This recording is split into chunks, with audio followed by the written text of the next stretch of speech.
Okay, let's start class. So let us summarize and review where we are so far in the story. So there are three major interests, forces that are pushing the United States towards war with Iran. The first is the Israel lobby.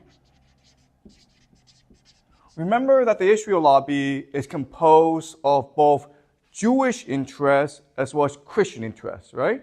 Representing the Jewish interest is something called AIPAC. And they have a membership of about 100,000.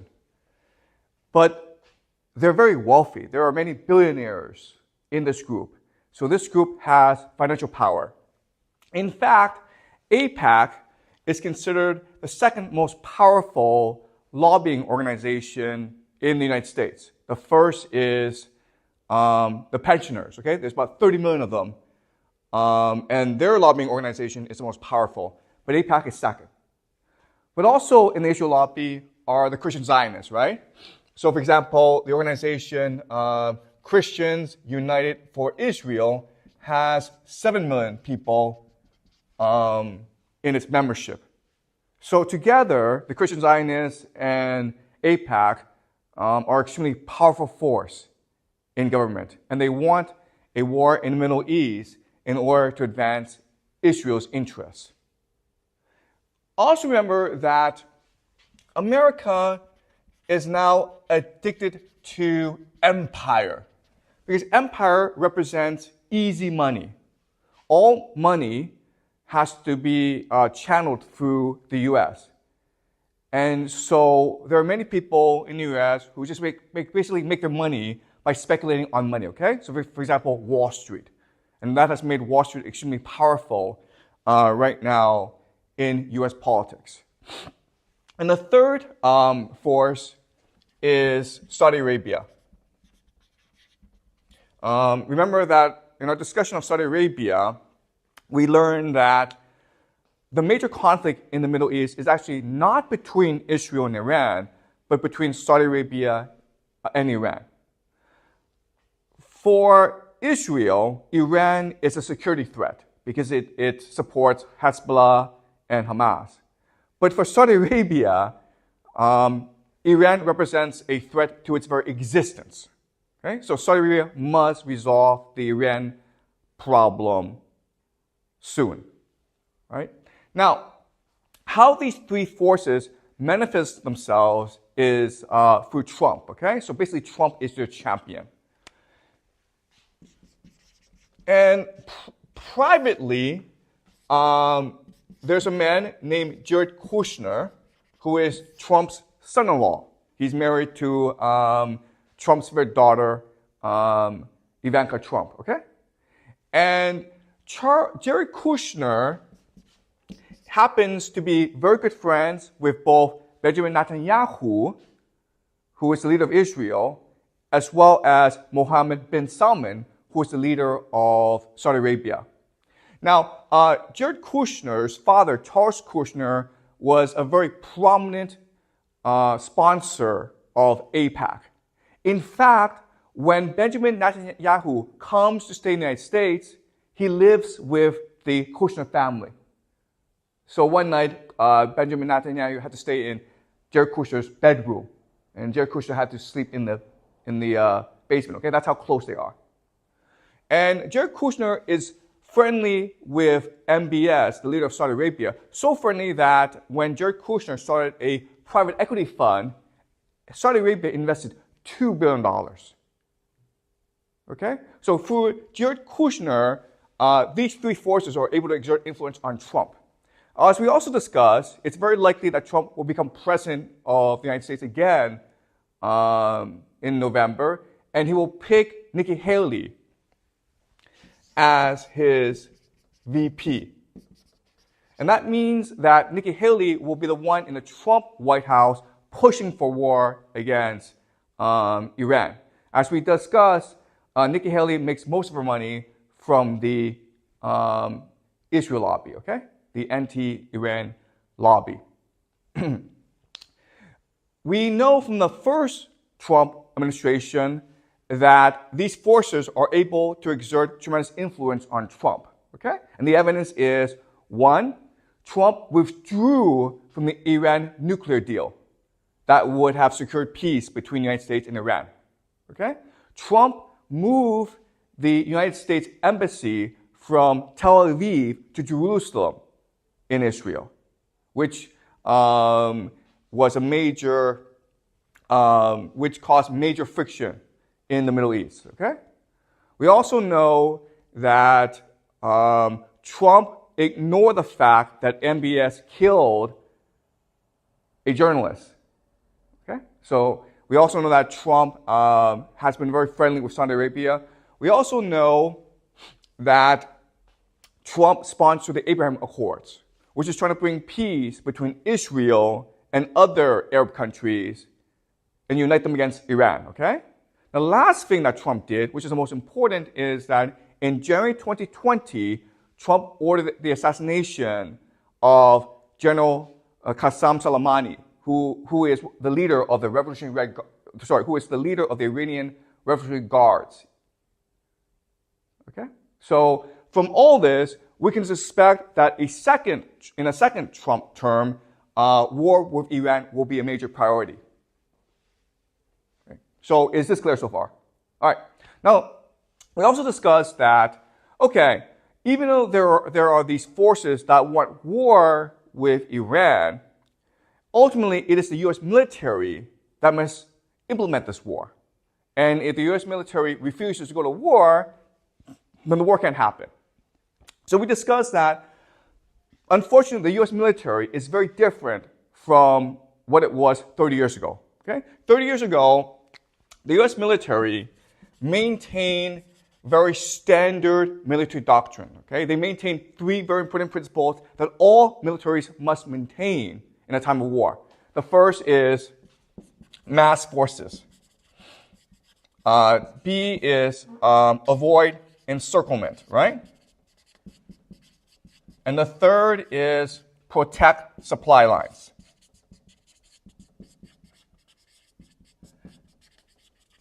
Now, the important idea is that when you fight a war like this, okay, which is traditional warfare, you must have the consent of the public, okay? Because it is the public that sends soldiers, that provides money, that gives you political support. But in 2003, the U.S. military changed its military doctrine to one of shock and awe.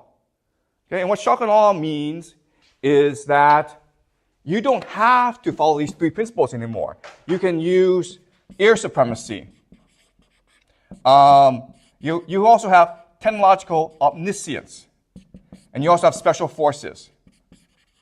And this allows you to fight wars cheaply, quickly, and decisively so that you no longer need public political support for fighting wars. And as we also discussed, this created the idea of hubris in the American military. So the American military, because of the 2003 war in Iraq, are confident that they can win any war, any place, against any enemy. We know that this doctrine is actually not true. And we know because of something called Operation Prosperity Guardian. Okay? So a few months ago, the Houthis, which are a rebel group in Yemen, they started to attack ships in the Red Sea. Okay? And a lot of trade goes through the Red Sea. So the American military dispatched a massive naval force against the Houthis. Were the Americans able to defeat the Houthis? No, they were not. And so what are the Americans going to do about it? What can they do about the Houthis? What's the solution to this problem? You have these pirates, the Houthis, going around and attacking these ships, which is affecting international commerce. And that's why inflation is such a huge problem right now in the world. So what's the American military going to do about this? What can they do about this? The answer is nothing. Okay? The American military has no solution. Why? Because they don't have the forces necessary in order to undertake an operation against the Houthis. They have special forces, they have air supremacy, and they have technological omniscience, satellites, but they don't have infantry. They don't have lots and lots of ships. Therefore, they cannot stop the Houthis. Okay? And what's really important is that Joe Biden has come out and said that, yes, we know we are losing the war in the Red Sea, and yes, we know that we cannot stop the Houthis, but we are going to continue on this path. Okay? Does that make sense? This is the idea of hubris. Not knowing your limitations. And when you are faced with your limitations, you refuse to accept your limitations. Okay? And that's why when the U.S. military is given the order to invade Iran, they'll probably go along with it because they cannot imagine the possibility that they could be defeated in Iran. Okay? And then you have the Iran Revolutionary Corps, okay? The Revolutionary Guard. And as we discussed last class, they want war with the United States because they're very angry about U.S. interference in Iran, right? So during the Shah regime, which was a brutal police state from 1953 until 1979, the Americans were the ones who were backing this police state. So there are many who are angry about this. They're also angry about the fact that the U.S. continues to protect Israel and Saudi Arabia. Okay? And they're also angry about the fact that Trump killed General Soleimani. Okay? And as we discussed, it's possible that the Revolutionary Guard Corps killed last week the president of Iran, Ibrahim Raisi, because he was preventing war. Okay? So they want war with the United States. So you see the map, right? You see the logic of this, where there are powerful forces in the United States pushing the United States towards war. You have Trump, who has basically agreed in his first term to raise or increase escalation with Iran. Within the Trump White House, there'll be Jared Kushner and Nikki Haley to push this war, both privately and publicly. The U.S. military has so much hubris that they think they can win this war, and Iran wants to provoke the United States into invading it. Okay? And the United States and Iran can have so Iran has many strategies in order to provoke the United States into war. Okay? Basically, the United States is looking for a reason, and Iran wants to give them a reason. And that's why I think war between the United States and Iran is very likely in the next 2 to 4 years. Okay, any questions so far? Are we clear about where we are so far before I move on? Any questions? Okay, so now let's talk about the actual war. So here, most of this is speculation, okay? But I'm using speculation in order to help us better understand what a war would look like, okay?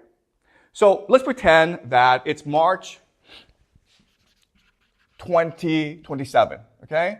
And Trump goes on TV. He announces Operation Iranian Freedom, a full-scale U.S. invasion of Iran, along with Israel, Saudi Arabia as its main partners, but the United Kingdom, UK, will be involved. Australia will be involved. UAE will be involved. Poland will be involved.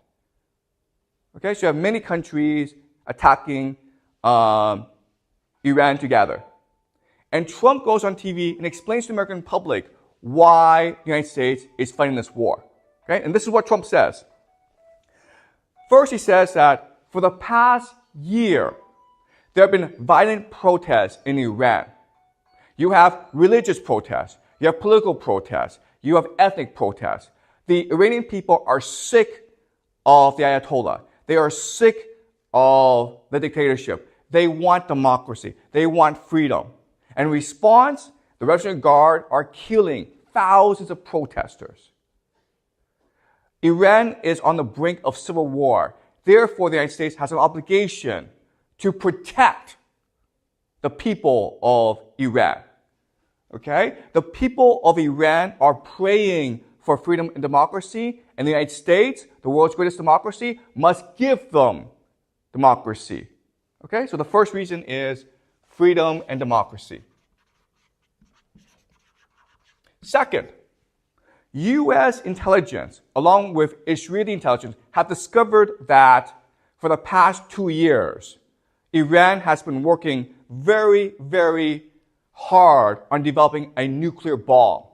In fact, Iran is only 1 month away from having 3 nuclear bombs, so that New York City, San Francisco, and Los Angeles could all be destroyed. Okay? So to prevent this, we must strike first to stop Iran's nuclear program. Okay? Third,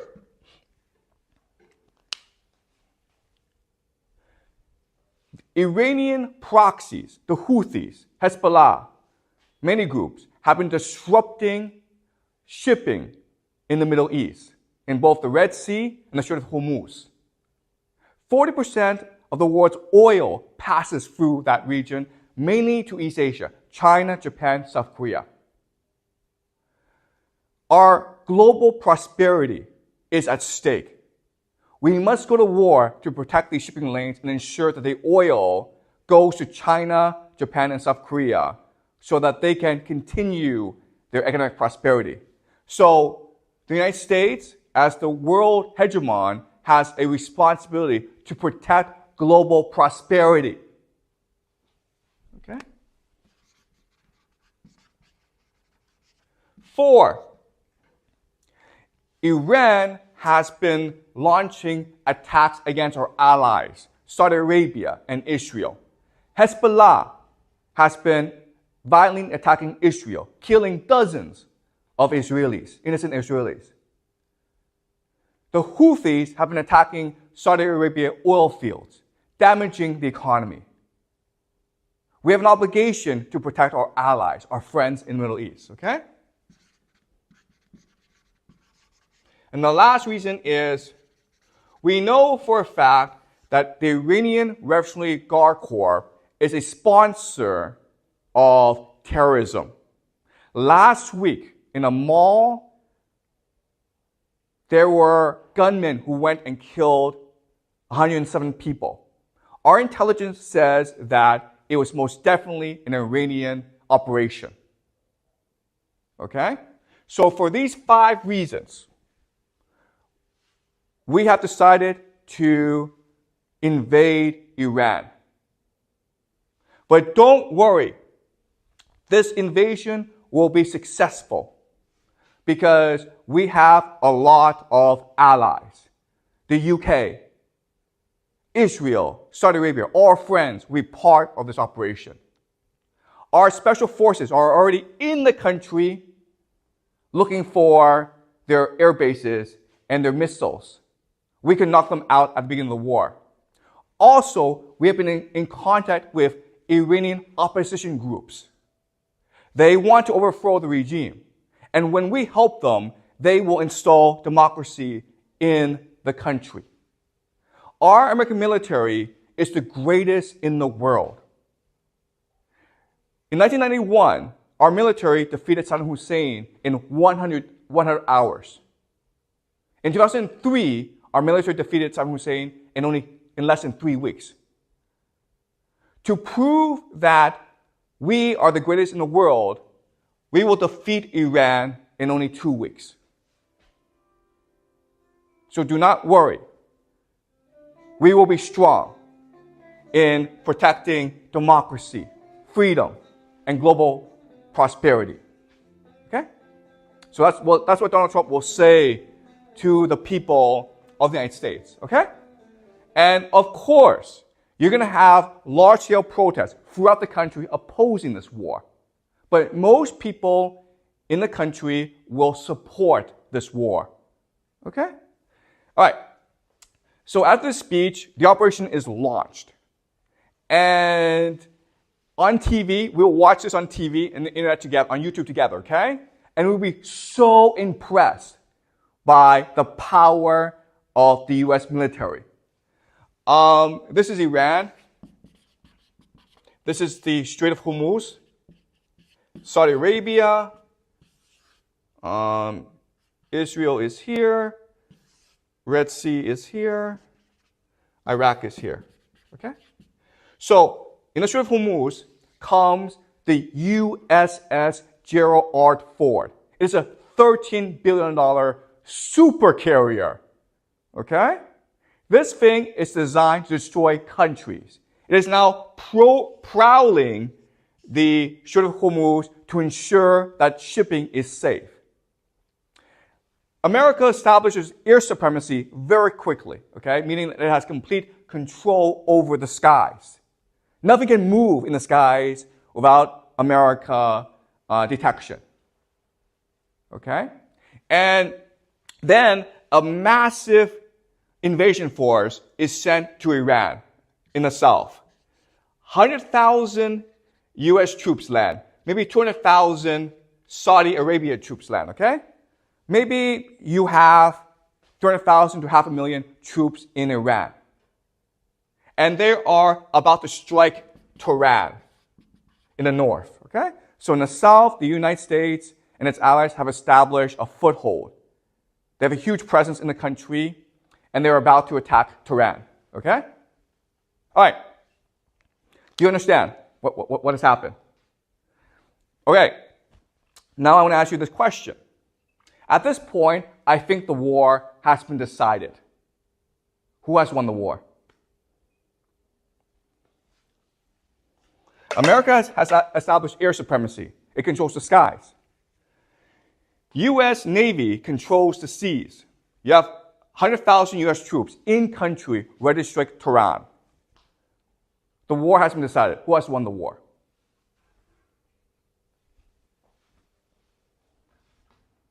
Okay, obviously this is a trick question. Obviously Iran has won the war. Why?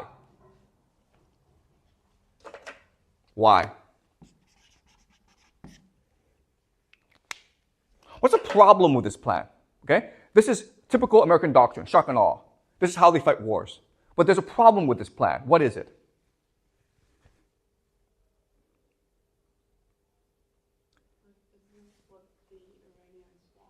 Why would the Iranians want this? Maybe like when they occupied the south, no one was in the south. Okay, let's go back to traditional military doctrine, okay? In traditional military doctrine, you have three principles, right? Mass forces, avoid encirclement, protect supply lines, okay? These are three things you must absolutely obey if you are going to war, okay? So using traditional military doctrine, explain to me why the United States has lost the war right now. Exactly. First of all, they're encircled, okay? Do you know why? Because Iran are all mountains. It's a fortress, okay? Meaning that to get these troops into the country, you have to airdrop them, right? But guys, once you're in the country, you can't get them out of the country. You understand? Okay, so that's the first problem. They've been encircled, right? What's the second problem? They can't actually go north. Why not? Like it's too heavily defended because of all the mountains. That's right. And why else? And like it's very hard to move like tanks and equipment through mountains. Yeah, that's right, okay? So they failed to mass forces, okay? Iran is a population of 90 million people. You will need at least 3 to 4 million soldiers to even think about conquering the country. They've got 100,000 in this country, okay? And as Jack says, you can't move tanks through mountains. They're not designed for mountain warfare. What are you going to do? Okay? So they can't mass forces, and they've been encircled, and what else is a problem? And this is the biggest problem. Exactly. They cannot be resupplied, okay? They have no supply lines. For them to be resupplied, airplanes have to drop ammunition, food, into the country. But again, Iran is all mountains. So it's very easy for Iranians to shoot down the airplanes. Does that make sense? When you pass through mountains, you can't see what's on the ground. A random guy with a rocket launcher can just shoot down the helicopter, okay? Which is what the Afghans did against the Soviets in the Afghanistan war.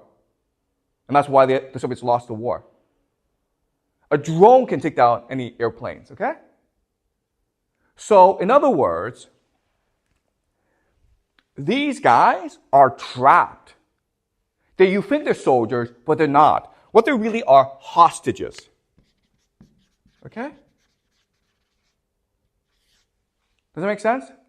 You have too many people in the country, so you can't get them out of the country, but you don't have enough people to actually launch a strike against Tehran.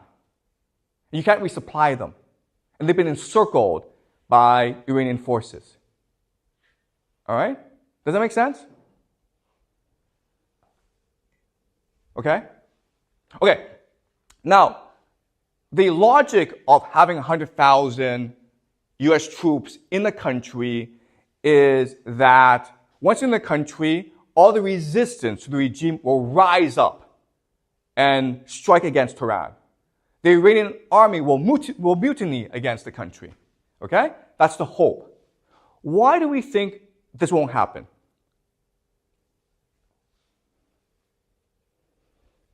Why won't the Iranians revolt against their government? Why don't they want to revolt? That's right. Okay, so Iranians hate Americans. Okay, remember that Iranians remember the Shah. From 1953 until 1979, the Shah, the American-supported Shah, was running a brutal police state. So brutal that everyone in Iran revolted against the regime. Okay, that's number one. Why else would the Iranians not support the Americans? Why? That's the first reason. Iran has a bad history with America. What else?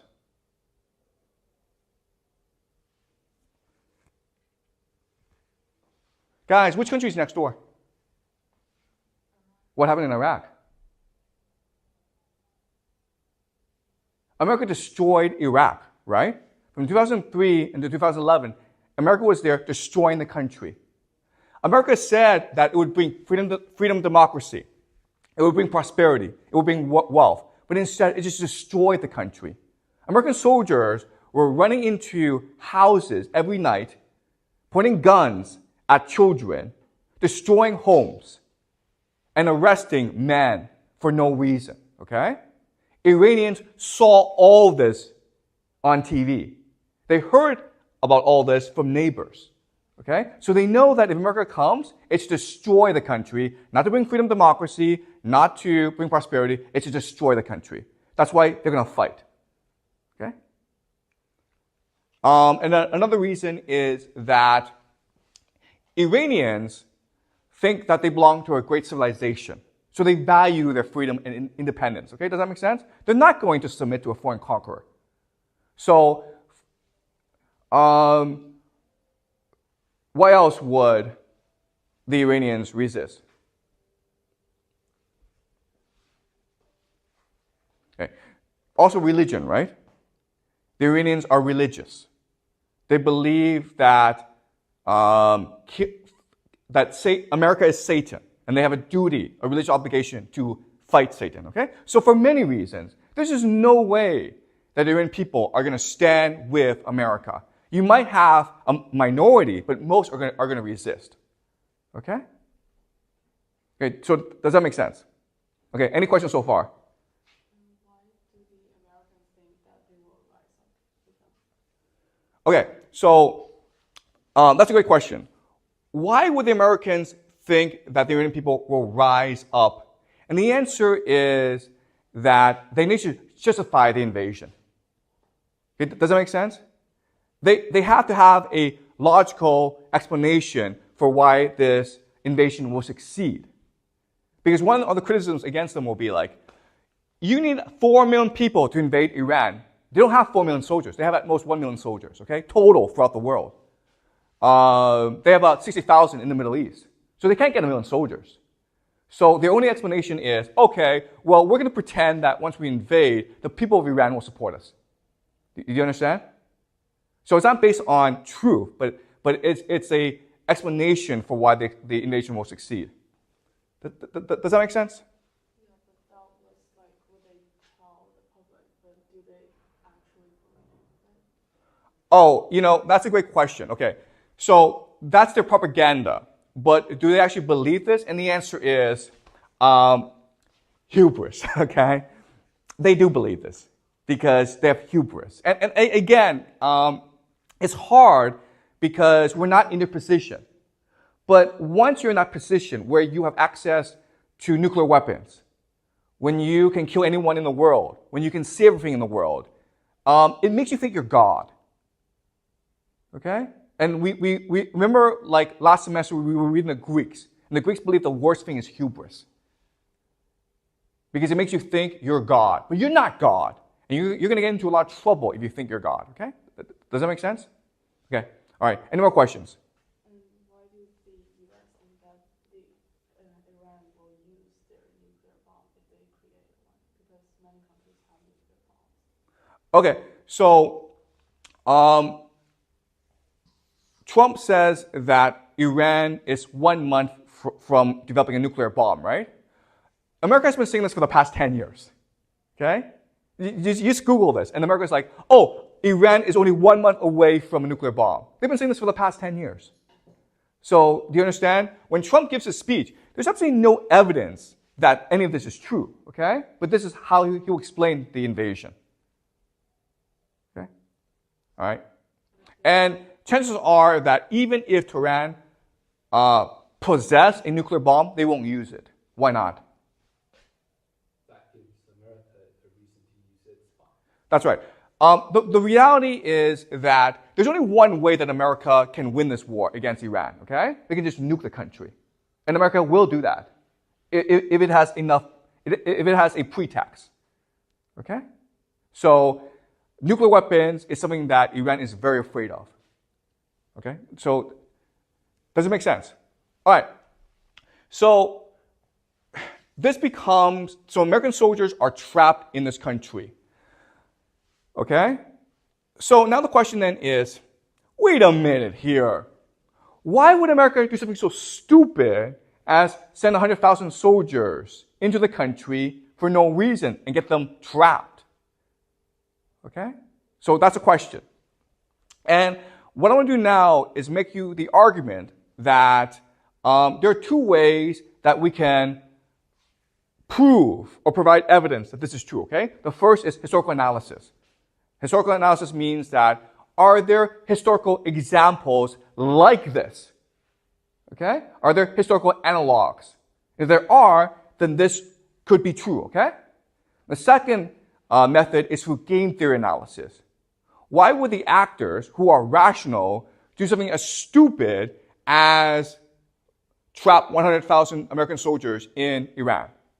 All right? So we'll first do historical analysis to find historical analogs, examples, sort of similar to this. And then we'll look at game theory to try to reason out the motivation of the actors.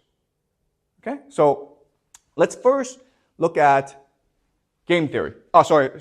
Let's first look at historical analysis. Okay. So the year is 415 BCE, okay? In Athens. Remember that we studied Thucydides, the Peloponnesian War, last semester, okay? So we will now discuss the Peloponnesian War. The year is 415 BCE. And for the past 17 years, Athens have been fighting a brutal war against Sparta, okay? It's a stalemate. And then for whatever reason, a man named Alcibiades, okay, has a suggestion. Okay, and his suggestion is to win the war against Sparta, let's go invade Sicily. And Nicias, his opponent, is like, why the hell would we want to invade Sicily? It's far away. And now the bad by this is like, well, because it has a lot of money. And if we invade the country, we can take their money. Okay? And it turned out, by making this argument, the people of Athens really support this argument, okay? Because the reason why is war was costing them a lot of money. And they become addicted to the easy money of empire, okay? So they wanted to fight this war. So Nicias has this great idea of how to convince people not to go to war, okay? And what he says to the people is, okay, guys, I know you want to fight this war. I know that you think this war is a good idea, but Sicily is a huge place. It has a navy. Therefore, we need a massive expedition force against Syracuse and Sicily, okay? We need at least 5,000 soldiers. That's a lot, okay? Because the total Athenian population is about 50,000 people, okay? 5,000 soldiers is a lot for Athens. And we need about 100 ships. And the idea is, Nicias is trying to scare people into not agreeing to not fight, okay? That's the idea. The Athenians say, that's a great idea. Let's send a massive force against Sicily and Syracuse so the war can be won just like that, okay? Shock and awe. So the problem, though, is that never before in its history has Athens sent a large expedition force against another power. Okay, does that make sense? When the Persians invaded, they were invading Athens. Athens didn't go invade Persia. So when you have sent a massive expedition force against another country, what is your number one problem? What is the thing that you must resolve? But the Athenians didn't really think about it because they had absolutely no experience in fighting a foreign war.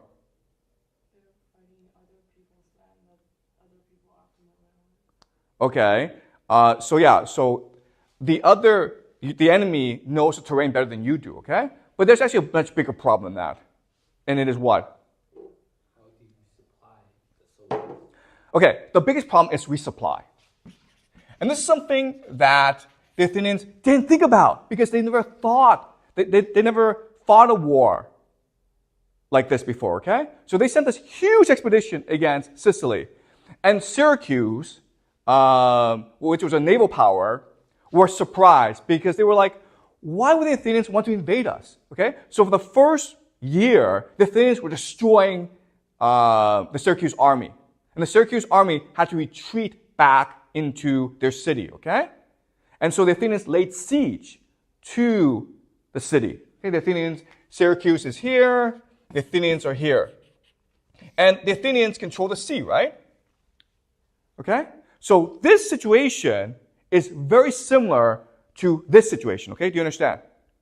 But then what happened was that the Athenians couldn't resupply themselves. And the reason why is Syracuse also had a navy, and they could stop the Athenian navy from resupplying the Athenian troops. And therefore, the Athenian army was wiped out in Sicily. And this caused the Athenians to ultimately lose the war against Sparta, and it caused the Athenian Empire to collapse. Okay? Do you understand? And again, historians have been trying to figure out for a long time why the Athenians would do such a stupid thing as to send a huge army against Syracuse. Because the risk of failure was catastrophic. Okay? And the only answer is, well, the Athenians had hubris, okay? They never really lost the war. And they had become addicted to empire, which is the same situation America finds itself in today. Okay? Does that make sense, guys? All right? So this has happened before in history, when the Athenians invaded Sicily and lost to Syracuse. Their entire army was wiped out in Syracuse. Okay? Because they couldn't resupply their army. Does that make sense? Right. The second example we can look at is the Vietnam War. So in the beginning of 1960, okay, in the beginning of the decade, most Americans have never heard of a country called Vietnam. Okay? Most Americans didn't know what it was, didn't know where it was, okay? By the end of the decade, in 1969, 500,000 American soldiers were in the country, destroying everything, okay? But also getting destroyed themselves. 58,000 US soldiers died in Vietnam. So the question then is, how did this happen? Why would this happen? 1960, Vietnam was a distant country no one's ever heard of. By the end of the decade, 500,000 US soldiers were in country fighting this war against an enemy they really didn't know. Okay? In 1971, the Pentagon Papers came out. And the Pentagon Papers was a history of America's involvement in the Vietnam War dating back to the 1950s, okay? And it made 3 major points. The first point is that American leadership, military leadership, has been expanding the war in Vietnam without public knowledge, okay? This is what we call mission creep. So maybe at first they sent some observers to the country, then they sent some advisors, then trainers, then soldiers, okay? So mission creep. Slowly over time, things escalate. And you don't really understand why things escalate, but they do, okay? Second point is that American leadership, from very early on, knew the war was unwinnable. This was the greatest military in the world. They dropped more bombs in Vietnam in the 60s than all bombs were dropped in World War II, okay? And they could not win the war. And the reason why is, to win a war, you have to solve 3 problems, okay? Okay? The first problem is clear strategy, okay? What are you trying to accomplish in this country? What are your clear military objectives, okay?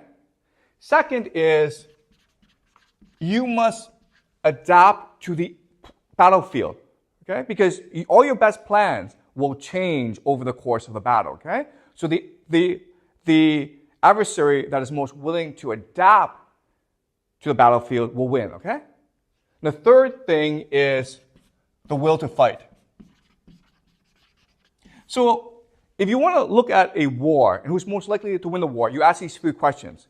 1, does this guy have clear military objectives that everyone understands? Because that will determine strategy, okay? Second is this guy adapting to the battlefield? And the third is this guy, does this guy still have the will to fight? If the answer is yes to all 3 questions, then the person will most likely win the war. Okay, and if you look at the Vietnam War, even though America was killing a lot of people, it killed 3 million Vietnamese during the course of the war, it was not destroying the enemy's will to fight. In fact, it was making them angrier. And therefore, more people were willing to fight the Americans. Okay? So, very early on, the American political leadership knew the war could not be won.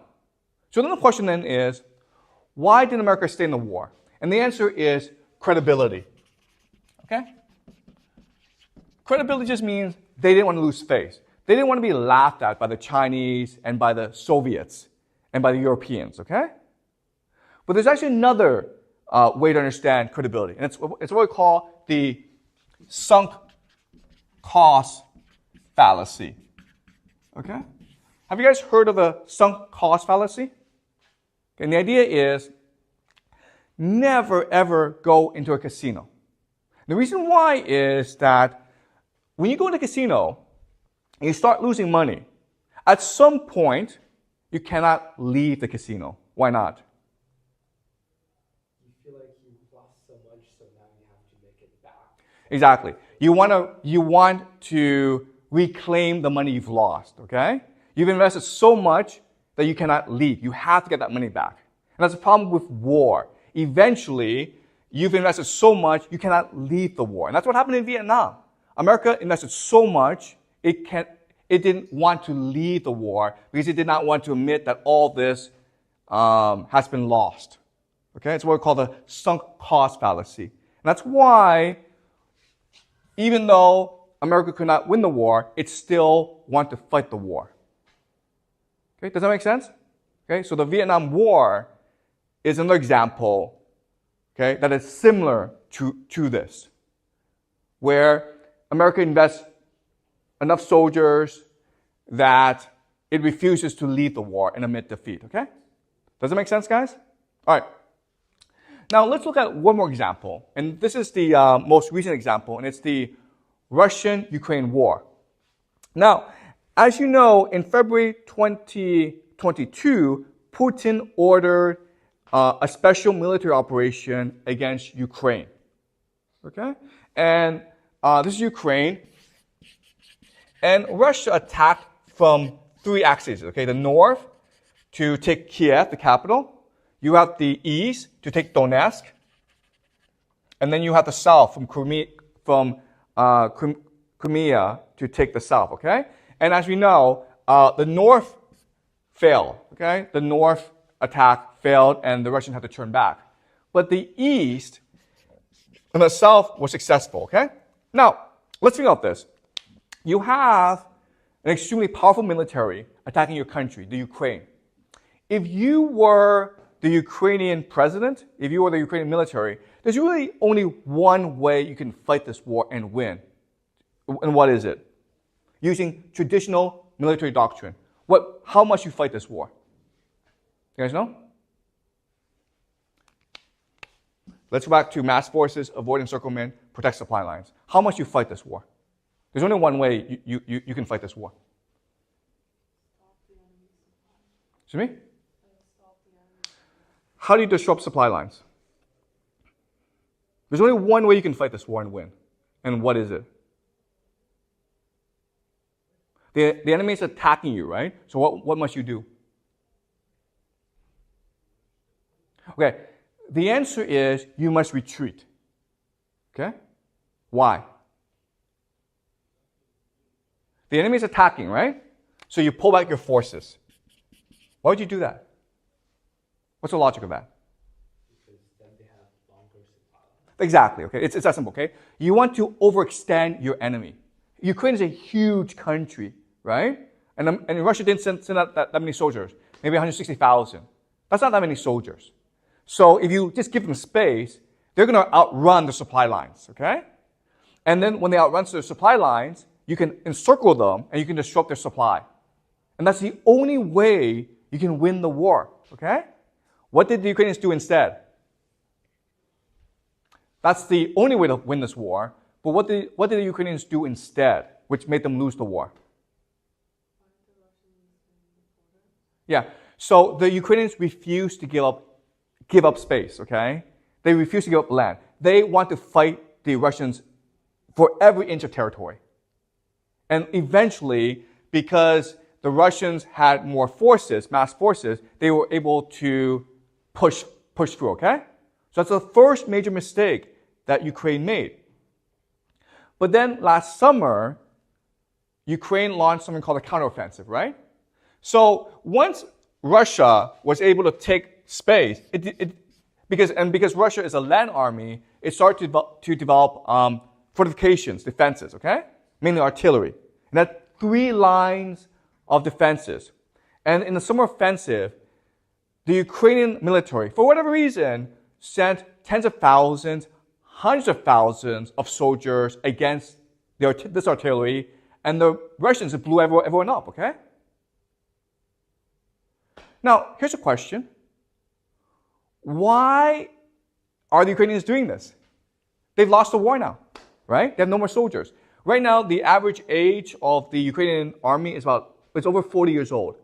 They have guys in their 60s and 70s fighting in the military. They don't have enough manpower. The war is lost. Why would the Ukrainians do this? First of all, why would they fight for every inch of territory? And why would they launch a counteroffensive against a superior enemy? What's the problem? Okay, the first is the president Zelensky, the guy's a TV actor, okay? Which means that he doesn't think strategy, he just thinks what looks good on TV. So for the first 2 years of the war, we're watching this on TV, right? And it looked as though the Ukrainians were going to win this war, right? I remember like 2 years ago, people were saying that the Ukrainians are going to march to Moscow and overthrow Putin. People were saying that, okay? And the reason why is that Zelensky is a master of public image manipulation, okay? He was distorting reality for people through television. The problem with that, though, is it's not reality, guys, okay? The reality on the ground is very different from TV, okay? So who else is like Zelensky in this world? Trump is exactly like Zelensky, okay? Do you understand? Trump is also concerned about what looks good on TV. He's like, I must look strong. We must look as though we're winning this war. He doesn't really care about strategy, okay? So, because of this, it's very likely that he orders a land invasion of Iran because it would look good on TV, okay? So, the problem with Zelensky is he cared about what looked good as opposed to actually what actually worked, okay? But you also have other problems, like you have extremists in the Ukrainian military, okay? And guys, these extremists, they're Nazis, they're neo-Nazis. And so, the traditional understanding of Nazis are people who kill Jews, okay? But the Russians don't understand Nazis that way because remember, Germany and the Soviet Union fought this war. So the Russians understood Nazis to be enemies of Russia who want to kill Russians. And there were many neo-Nazis in Ukraine. They hate Russia. They want to kill as many Russians as possible. Okay? And they're the ones who are pushing for as much war as possible. Okay? So you have these extremists in the Ukrainian military. Okay? The last reason is NATO. So it's an open secret that NATO is helping the Ukrainian military against Russia. You have NATO military advisors devising strategy against Russia. Okay, so it's most likely that the summer offensive last summer was a NATO plan and not a Ukrainian plan. It's possible. We also know that NATO special forces are in the country directing missile strikes against Russian forces. Okay? Which means what? If this is true, and if Ukraine loses the war, meaning that it doesn't have enough soldiers to continue to fight this war, what will NATO do? Yeah. I mean, according to what happened to Vietnam War and the Athenians' expedition against Sicily, it is most likely that the most likely outcome will be that NATO sends its own troops against Russia. Okay, so Macron of France have said that we want to send French soldiers, and the British Prime Minister has said that he is considering conscription for British people. Okay? Which means that young British citizens will be drafted into the army to fight Russia. All right?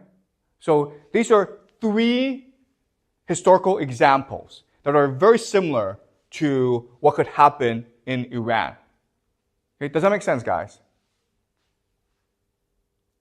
All right, any questions before I continue?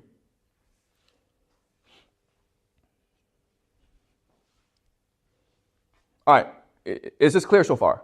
All right, now let's use another mode of analysis called game theory analysis, okay? And this is what I've been teaching you this semester. And the idea is that society, what happens in the real world, is a game among human beings. Okay, and each person is trying to play this game as to optimize the outcome for that person. Okay, so the question then is, why would the United States send 100,000 troops into Iran? So let's look at the individual motivations of the individual players, okay? So you have the United States. What does the United States want to do? What does it want to do? By doing what? And accomplishing what? It wants to topple the regime in Tehran, right?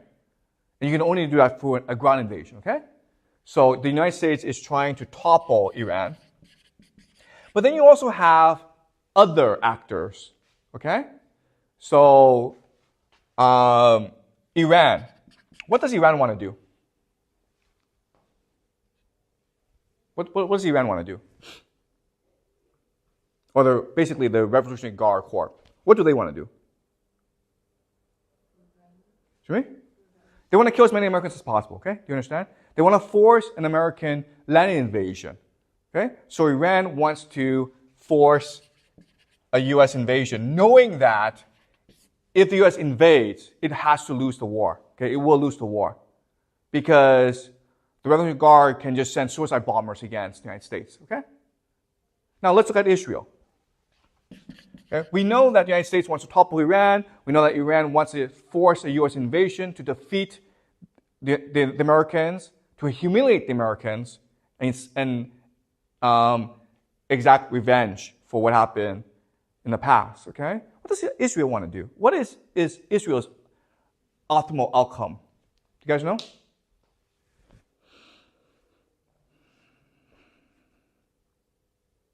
If you're Israel, what do you want to happen?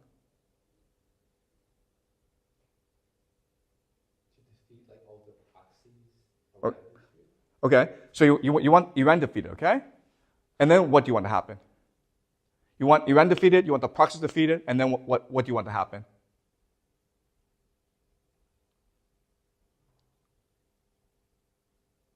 Do you want the United States to stay in the Middle East?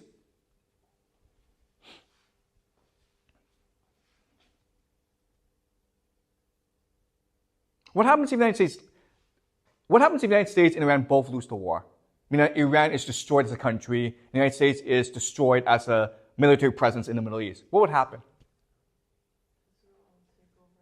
Israel becomes the top dog in the Middle East. Do you understand? Okay? Israel can now control the entire Middle East. So the optimal outcome for Israel is Iran and the United States are both destroyed. Okay? Do you understand? How about Saudi Arabia? What is their optimal outcome? Exactly the same as Israel. Exactly. Okay? Do you understand? Okay? Which will leave the Middle East to Saudi Arabia and Israel, but Israel is a far superior military than Saudi Arabia. Okay? Remember, it's very easy to blow up Saudi Arabia. They have oil fields. Okay? Not that easy to blow up Israel. So Israel becomes a top dog. Do you understand game theory? In other words, all the major participants want an invasion of Iran. Okay? But they want different outcomes. And Saudi Arabia and Israel most benefit if this situation happens, where you have 100,000 U.S. troops in the country and they can't get out, okay? Because it becomes sunk cost fallacy. The United States can only pour in more soldiers. Okay, does that make sense? All right. So is this clear to you guys? Okay? You can either use historical analysis to get to this outcome, but you can also use game theory to get to this outcome. Any questions so far? Under what circumstances will the U.S. use nuclear bombs? Okay, great, okay. So Celine asked the most pivotal question, okay? The United States has nuclear weapons, which is its ultimate trump card, right? So what Trump can say to Tehran is like, I have 100,000 troops in the country. You have to let them go, or I will nuke you. Okay? Do you understand? Trump can say that. Listen, I'm Trump. I'm Donald Trump. I need to look strong. I have 100,000 troops in the country. I can't get them out of the country. So he says to Tehran, you either let them go, okay? You either guarantee him safe passage out of the country, or I will nuke you, right? So that's what will happen. That is what Donald Trump will do. Once the situation arises, the only way for Donald Trump to save face is to threaten Tehran and says, you either let my guys go, or I will nuke the entire country. Right? So, how does Tehran get out of this situation? How do the Iranians protect themselves against this possibility? Because you're absolutely right. This is exactly what will happen if this situation will arise. Trump will respond with nuclear weapons, or the threat of nuclear weapons. So what must the Iranians do to protect themselves against this possibility? Who can help the Iranians now? Russia. Okay, do you understand? So before this war happens, Iran and Russia must come to an agreement where Putin says from the onset, no one is allowed to use nuclear weapons. Okay? If Iran uses nuclear weapons, I will nuke Iran. If the United States uses nuclear weapons, I will nuke the United States. If Israel uses nuclear weapons, I will nuke Israel. Okay? If Putin says that, how will the world react? If Putin says this, you are not allowed to use nuclear weapons, how will the world react? He's a hero, right? He saved humanity. But because he says this, the United States is now trapped. Okay? You understand?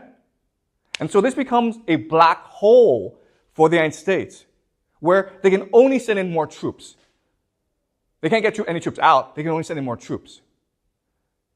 What's the problem with this? What's the problem with sending in more troops?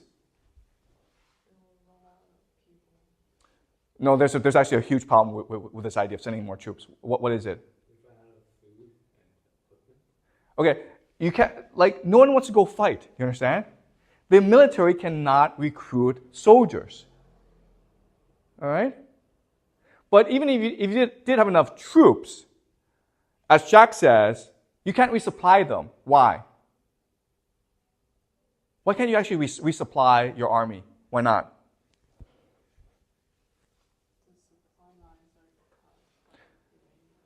But there's a bigger problem than the supply lines. What is it? What do you need to create bullets and ammunition? America has no manufacturing capacity because America moved all its manufacturing capacity to China. Okay? Remember this. So for every one ship that America can build, China can build 232 ships. That's what the Pentagon says. Okay, do you understand? So if this war were to happen, there's absolutely no way America can win this war. It's just completely trapped inside Iran. And once it becomes trapped, sunk cost fallacy comes into play, and America just puts in all of its resources into the country, but it's a black hole. Okay? It cannot use nuclear weapons because Putin has said from the onset, you are not allowed to use nuclear weapons. All right? But now the question then is, why would Putin do that? Right? Why would Putin involve himself in this war?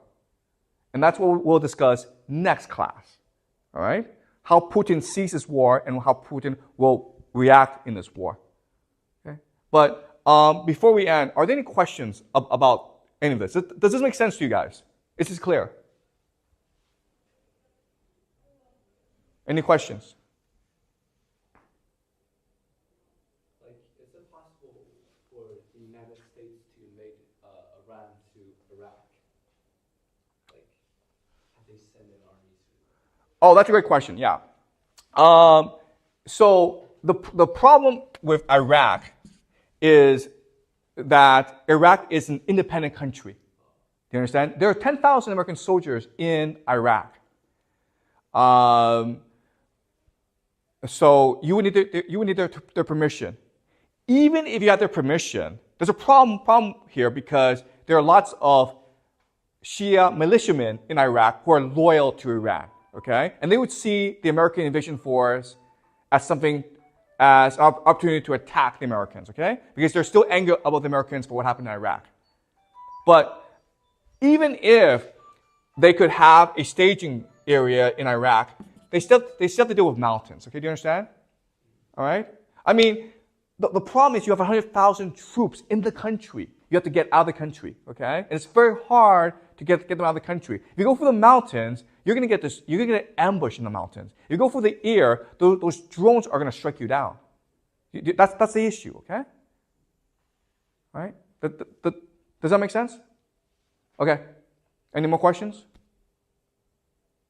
Okay, great. So on Friday, we'll talk about Putin, okay?